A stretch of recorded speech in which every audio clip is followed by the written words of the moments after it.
on üks basspillide ülemise registri pill ja tema õppimine võtab pikka aega. Aga seda nüüd on siin imeilusas uues keskkonnas väga hea hakata tegema.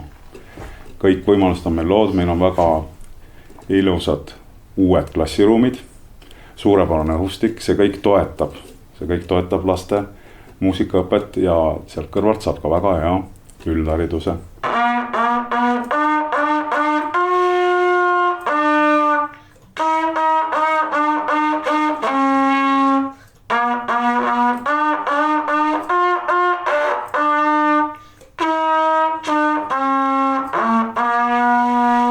Ma hakkasin sellepärast trompetit õppima, kuna minu vanaisa on trompetimängija ja ükskord siis, kui me olime ERSO-s, siis said kõik lapsed proovida igasuguseid pille ja mina olin trompeti puhumises kõige osavam.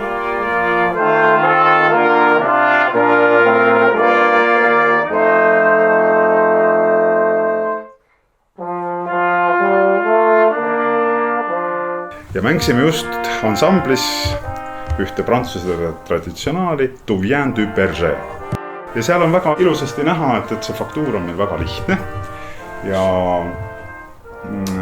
kõige tähtsam, mis peaks olema, et see peaks lõppresultaat võiks olla selline, et ta kõik häälestub. Sest tavaliselt ikkagi, kui kuulad erinevaid puhkpilliorkestrid või puhkpilliüksusi, siis kõige enam riivab minule silma see, et asi häälestub. Et kui asi on häälest ära, siis tekivad kohe küsimused, et miks see nii on. Ja sellega me nüüd siin nagu vaikselt tegeleme.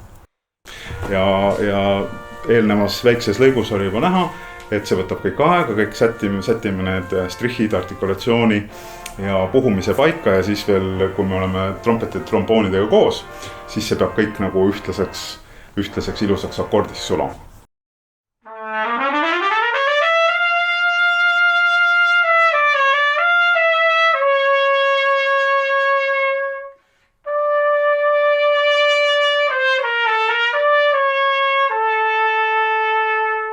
Selle pilliga on võimalik mängida täiesti erinevaid žanreid, täiesti erinevas kõlas ja tämbris.